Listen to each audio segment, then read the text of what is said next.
Nandito na naman po tayo at manonood ng balita. Makikichismis, no?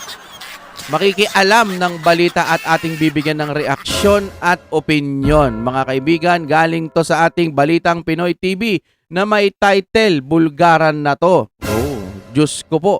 Narito na, kakapasok lang. Shocking ang lahat sa matinding buwelta ni Senator Bato. Alam nyo kasi ang nangyari, no? Magpapalit daw ng gabinete, courtesy resign, etc. Pero meron tayong nakitang iba na natili lang. Marami-rami pa rin, no? Tapos yung iba, konti lang yung sinibak. Then yung iba ni reshuffle, parang ganyan. Ang tunog, parang wala namang nangyari. Konti lang.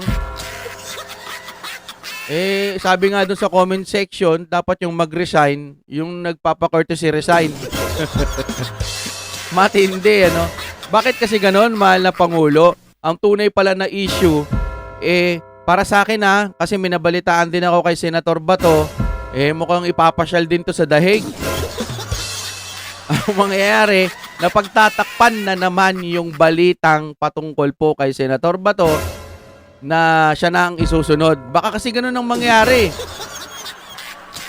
Kaya ang nakikita kong vision dyan, may piyok pa no? Totoong issue kay Senator Bato. Yung gabinete na shuffle, sana may mangyaring maganda dyan. Pero ang highlights natatakpan. Yan, dito magaling ang administrasyon. Sa nakikita ko lang base sa opinion ko, yung mga diversion tactics. Wow, may ganun na ako. Pero ewan ko kung totoo kung tama yung English ko. Magpapaputok ng balita, pero ang tunay na balita nandoon sa likuran. No? Yun lang ang nakita. Tara, panoorin natin ang sabay-sabay. Balitang Pinoy TV. Nasa description niya. Yan. Ang reaction video na ito etid po sa inyo ng Fiber ni Juan. Nandiyan dyan po. Napakabilis ng internet nila at ang mura-mura pa. Tawagan nyo na.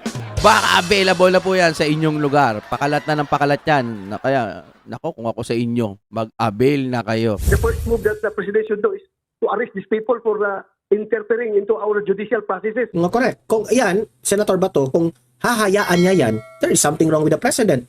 Kaya sabi ko, good luck talaga itong presidente natin. Maraming nakabinbin na kaso laban sa'yo. Kasi may immunity itong presidente natin ngayon Kaya sabi ko, good luck na lang. Kapag hindi ka na presidente, ang dami mong nilabag sa batas, Mr. President. Tinatakot nila yung pati yung mga retired na mga pulis na kawawa na nahimik na sa kanilang buhay. Tinatakot nila na kapag hindi magpirma dito sa kanilang prepared na affidavit, ay sila daw ang madidiin kung hindi sila. Imagine that one, prepared affidavit. So, ang pagkakaintindi ko rito, naghahanap sila ng titistigo kay Senator Bato para madiin to at madala doon at maipasyal sa dahig. Yan ang nakikita lang natin, ano? Say, gagawa na naman sila ng script dito. Ayan. Ano nga yung BBM? Oh. Bigong-bigong mamamayan! BBM. Bigong-bigong mamamayan. Narito ang Balitang Pinoy TV. Alright, Balitang Pinoy TV. Anong meron? Okay. Magandang araw po sa ating lahat at panibagong vlog, panibagong updates na naman ang ating gagawin. At ito, ang dami nating pag-uusapan Ito, una nating pag-uusapan ay itong Senator De La Rosa.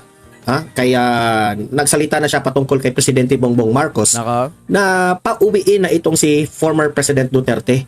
At kasi kung yan talaga ang pakay mo na makipag ayos sa mga Duterte, bakit hindi mo papauwiin si Tatay Digong? Ganun lang yan kasimple, di ba? Kaya nga parang taktika nga lang ito. Makikipag-ayos pero sa likod may gagawin palang hindi maganda. Nakikita natin kay Senator Bato pala parang pinaplano na ayon kay Senator Bato to. No, hindi natin alam. Yung issue nandoon sa ibabaw na pinag-uusapan pero sa ilalim yung mga kapulisan na retired o hindi retired daw pinipilit na magtestigo ata, no?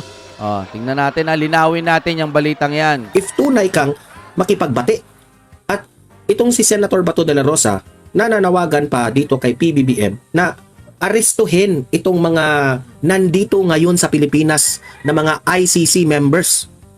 Alam niyo naman Lah. na itong si Senator Bato de la Rosa, marami siyang mga intelligence na nagsabi sa kanya. Dito may ICC. Anong ginagawa ng mga taga-ICC dito sa Pilipinas? Gayong wala naman ng jurisdiction. Ano sila, nagbabakasyon? Bakasyon. Anak ng teteng, mukhang meron na naman nangyayari. Ganito din po ang nangyari kay Tatay Digong. May nababalitaan tayong mga labas-pasok. Pinaplano na pala.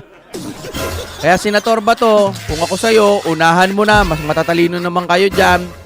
I-hearing nyo na yan, tapos kapag ka nagsalita sila ng mga hindi magaganda, i-contempt nyo na, tapos ang usapan. Tapos, papalayain ulit ni Chis Escudero, wala rin. Ay nako, Pilipinas, kailan pa magkakaroon ng kapangyarihan na talagang tapat sa Pilipinas? Ay nako, ewan ko. Nadidismaya lang ako sa mga nangyayari. Naalala ko tuloy yung kay Chis, na sila Madam Amy, nagpakapagod sila dyan na nag-hearing, ang tagal-tagal ng hearing nila. Sa bandang huli, ipinalaya din ni Chis, no? Dito, Senator Bato, kung ako sa'yo, kung may nararamdaman ka ng hindi magaganda dyan sa paligid mo, i-hearing nyo na yan, at pagka-hearing ninyo, i-contempt nyo yung mga lalabag, no? Okay, tuloy tayo, nabahin. Okay, alam niya, kilala naman natin si Bato, dating Chief PNP yan, so may connection yan. At nalalaman niya na nandito na pala ang mga taga-ICC. Ano na po kaya ang plano nila dito? Ang pagkakaintindi ko, nagsumbong kay nawawala yung mic ko eh. Ang pagkakaintindi ko, nagsumbong kay Senator Bato yung mga loyal sa kanya na ganito ang ginagawa, may ganitong mga pangyayari, pinipilit kami. Ayan, ngayon, nakarating kay Senator Bato, pero dapat meron siyang matibay na ebidensyang ipapakita na ganito nga, may mga nakapasok. Halimbawa, sa CCTV ng ganitong hotel, kailangan nandoon pa rin yan. Hindi dapat nila tinatamper ba tawag doon?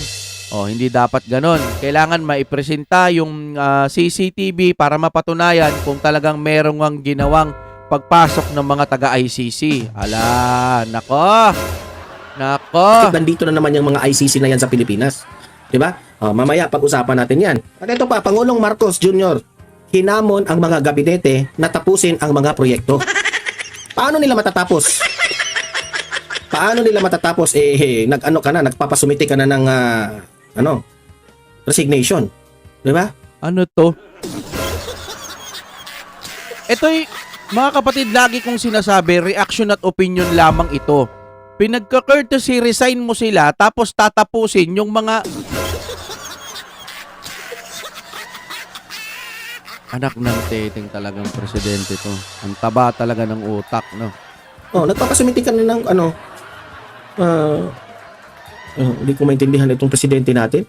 Ako nga, hindi ko rin maintindihan. Pinagka-courtesy resign, tapos pinag-stay naman pala. Ang daming pinag-stay. Tapos yung iba ni-reshuffle lang. Makikinig daw siya sa taong bayan. Actually, hindi naman yan ang sinasabi ng taong bayan. Ang sinasabi ng taong bayan, magpa-hair follicle test ka. Yun ang sinasabi. Yun ang madalas na sinasabi. Matagal na ho tayong nagbabalita rito. Wala tayong narinig na kailangan palitan yung mga gabinete. Kung meron man, kukunti lang, hindi nagha-hype, hindi nagtitrending sa social media. Nagtitrending yung gusto ng bayan na magpa-hair follicle test ka para mapanatag ang loob ng mga kababayan mong hindi ka talaga nag-aano ng bitch. Di ba? Ganun lang po yun, Pangulo. Mahal naming Pangulo. Ay, Pangulo lang pala, hindi pala mahal. No? Hindi bumaba na, malay mo. Kapag nagpa-test ka, mapatunayan mo sa sarili mo, ipakita mo sa taong bayan ng mga bumoto sa'yo na, oy, negative ako. Di ba, napakasimple lang. Yun ang gusto ng taong bayan. Gabinete, palit-palit, courtesy resign. Wala naman sinasabing ganyan yung taong bayan. O kayo ba? Sa mga taong bayan dyan, comment nga po kayo dyan. Meron ba kayong mga sinabi? Nag-trending ba na kailangan palitan yung mga gabinete? Nag-trending ba yon o napakaliit na bagay? Ang pinaka-trending po, hair follicle test, yun. Hair follicle test, yun ang pinaka-trending. O kaya, bumaba ka daw sa pwesto. Hindi po. Joke lang, ating Pangulo. Mali mo naman, may gusto pa siyang gawin. sa mga buhay-buhay niya. Kaya may 3 taon pa siya para bumaba pa lalo yung ratings niya. So, malalaman natin yan. Yun lang po, mahal na Pangulo, hindi po yan gusto ng taong bayan. Ang gusto nila ay follicle test. Ayun naman, susundin niya daw yung taong bayan. Na kaya yan, pinag-courtesy resign. Tapos, binalik lang din. Ano kaya yun? Pinag-stay din. Naknanteteng naman, ang gulo, ang lugo-lugo, pinagre-resign. Tapos kailangan tapusin yung mga trabaho. Paano tatapusin kung ginulo mo na yung utak nila? Ay, nako, ang gagaling talaga ng mga ano nito. Kamusta na nga pala yung yung kadiwa 20-20 pesos na bigas nito? Okay pa rin ba? Kung okay, salamat. Pag wala na, nako. Di ba, ang gulo niya? Imbis yung pondo ilaan doon sa agriculture para palakasin pa ang production ng agriculture. Nag-budget para kumuha sa ibang bansa ng bigas para ibenta ng mura dito. Parang ganoon ata nangyari. Correct me if I'm wrong. Putik yan ang tindi mo. Paano na ngayon yung mga nagbibenta dito sa Pilipinas? Di na-i-stock yung nila kung sakasakali, Kung totoo man, hanggang kailan nyo yan mapapanatili? Pero dito sa lugar namin, wala naman 20-20. Alam mo, sa totoo lang, halatang halata na tagilid na talaga. No? Kitang-kita na natin na there is really something wrong sa kanyang pamumuno bilang presidente. Hindi siya marunong kasing magplano, mga kaibigan. Ang nakikita ko sa kanya, naalala nyo yun, pumunta ata siya sa isang lugar, tapos ito, meron dito, patubig. Lalagyan mo, yung parang balde, lalagay mo lang dyan, tapos yan, lalabas na dyan, may tubig na, naiinom na, sa putik yan. Taragis na mga project yan. Parang pang high school, yun naman yung mga pang high school na project, nagagawa ka ng parang tubigan, tapos tutulo doon, tapos maiinom naman daw. Ang laki ng budget ng Pilipinas, tapos ganun lang ang gagawin mong pagpapresenta doon. Ang lugo-lugo niyan. Alam nyo naman din sa di ba? Katatanim lang, tapos inani na. Nag-trending din yon. Ipaliwanag nila kung paano nangyari yon. Hindi mo pwedeng gamiting idiomatic expression o metaphor. Walang ganun Rekta to the point. Ewan ko kung paano pa to napagtatanggol ng mga kababayan natin, Nabibilib ako sa mga taga-kabila. Ako kasi dati na namin si Maharlika. Sino pa ba yung mga iba? Basta pinagtatanggol din to. Yung mga bumitaw na. Pwera na lang siguro dun sa nabigyan ng mga budget. Ewan ko lang kung meron man. Talagang mag-i-stay silang ipagtanggol. Kahit nakikita na nilang may mga pipikit lang sila at pagtatanggol pa rin nila. Pero yung tagapagsalita, ang tindi rin, di ba? Magpinsan, Castro. Yung pala, hindi pala magpinsan sa dugo.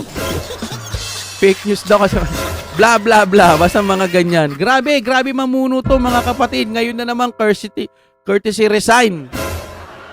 Ay, apo, anyamat na. Ay, apay kasjay kan ading. Kunana ni Madam Aimee. Magtrabaho naman po kayo ng maayos. Courtesy resign. Tapos binalik lang. Nasa utak ko kasi pa rin, pumapasok pa rin sa utak ko, hindi pa rin nawawala. Ang galing talaga. Hindi ganyan ang Presidente Duterte namin. Hindi ganyan ang mga Duterte. Duterte, pag nagdesisyon, pinag-iisipan, inaayos. Dito, uulitin ko, hindi ako magsasawa kahit na mabingi na kayo. Lagi kong ipapaalala yung flood control kasi malapit na naman ang tag-ulan. Ganyanan sila ng ganyanan pero malapit na naman tag-ulan. Pero may narinig naman akong balitang medyo lilinisin ata nila yung mga river. Ewan ko lang. Pero sana po makatulong yan na dating ang baha ay hanggang ulo, mabawasan man lang hanggang bewang. Masaya na yung mga kababayan natin na hindi masyadong masalanta ng bagyo. Nako, malapit na naman. Pagpatuloy muna natin to. Wala akong ibang maisip kundi tama yung sinabi ni former President Duterte na he is a weak leader. Weak talaga. Hindi mo po pwede na ibintang mo dito sa mga gabinete, secretaries, USEC. Kasi sa tingin ko nga, nagamit lang to. Nagamit lang si PBBM. Wala talaga siyang ganong kaalam na maging presidente. Ang totoo talaga nga nagtutulak sa kanya, sa tingin ko, bukod kay Madam Aimee, nakitaan siguro ng potensyal ni Romualdez at saka ni asawa ni ni PBBM na may potensyal to na pwedeng gamitin. Yun lang Vision lang. You always have the control, the advice, the guidance of being the president. Ito lamang po, itong mga sekretaris mo, itong mga gabinete mo, mga yusek mo, sila lang po ang extension ng inyong mga kamay at mga utak mo. Pwede mo yung utusan sila. Hindi ka pwedeng, ang hirap sa'yo. Kung baga, ikaw pa rin ang magdidesisyon kung anong plano ang gagawin mo. Bongbong Marcos, nag-appoint ka dito sa mga gabinete mo, pero ina-assume mo na sila yung magtatrabaho, sila yung magde-decide. Hindi, ikaw yung magde-decide. Oo. They are just there to follow your instruction. Oo. Di ba? Okay, pero bagong lahat guys, bago natin ito pag-uusapan, help me po na i-like muna at i-share itong video I-like na and ito subscribe po. para guys kakalat ito sa taong bayan. Ibalik si Tatay Digong dito sa Pilipinas. Ang hirap sa iyo, Bongbong Marcos, lagi kang nagsasalita pero wala ka namang gawa. Yan ang hirap sa inyo eh. Itong si Senator De La Rosa ngayon, sinabihan niya si Bongbong Marcos na kung ikaw ay tunay na gusto mo peaceful ang ating politika dito sa Pilipinas, kasi ayaw mo na ng away, gusto mong makipagbati sa mga Duterte, pauwiin mo si Duterte dito sa Pinas. Yan ang sabi ni Bato de la Rosa. Yeah, so ang palatandaan kung totoo ang pakikipag-ayos niya, dapat ibabalik niya si Tatay Digong dito at hihingi siya ng tawad sa nangyari. Yan, pwede yan. Kung patatawarin pa siya. Hindi ba natatakot ang Pangulo natin na balang araw mawawala din yung kapangyarihan niya? Walang permanente po dito sa daigdig. Lahat yan nawawasak. Pag dumating ang time, wala ka ng kapangyarihan, ordinaryong nilalang ka na lang. Sabi nga ng taong bayan daw, lame duck. Yung parang wala nang silbi. Kumbaga sa politiko naman, hindi ka na pag-uusapan, wala ka ng karir, ni kahit kailan hindi ka natitikman ng taong bayan kasi nga palpak yung ginawa mo. Parang ang nangyayari, binababoy mo yung mga paniniwala, yung mga inaasahan yung mga sinasabi mo pero walang nangyayari, nabababoy lang. Yung mga, ano ba tawag dito? Mga pagpapaasa, yon nabababoy. Hindi mo naman sinabing, hindi naman pwedeng nabababoy yung Pilipinas kasi kahit papano matino pa rin naman ang mga tao sa Pilipinas. No? May mga magaganda pa rin naman lugar sa Pilipinas. So hindi natin pwedeng masasabing nabababoy ang Pilipinas. Siguro nabababoy yung nagkagugulo-gulo yung mga papel, kumbaga. Kaya sa mahal na Pangulo, ay hindi pala mahal, Pangulo lang. Kung hindi kayo magtatrabaho, 3 taon na lang, pagkababa ninyo, ang sasabihin, sino ang pinakapalpak na Pangulo na naging presidente? Halimbawa, tumagal na yung taon, naging 2030 na, 2040, yan, mga bata, baka sa klase, sino ang pinakapalpak na Pangulo nung panahon ng panahon? Ganyan. Pinakapalpak na Pangulo dito sa Pilipinas, PBBM. BBM. Payag ba kayo ng ganon? Kaya dapat siguro nung umakyat kayo dyan sa pwesto na yan, inupo kayo ng taong bayan, dapat nagtrabaho kayo ng maayos, pinakinggan nyo yung mga tao. Ganun ho sana. Pero kung paano nyo kayo gustong makilala ng mga tao, kung ganyan, sa akin lang, pananaw ko lang, opinion, kabobohan po yung mga nangyayari. Kabobohan po talaga. Ngayon, ang gusto lang naman ng taong bayan, kapag magaling ang Duterte, yung susunod na uupo, kahit hindi kasing galing, kahit hindi kayang pantayan, at least nasusunod yung mga nangyayaring magaganda sa Pilipinas. No, okay naman yan makinig ka sa taong bayan, hindi yung sa sinasabi ng mga nasa paligid sa'yo. Ilan lang yan ang daming bumoto sa'yo na nirecommend ni BP Sara, yun ang pakinggan mo.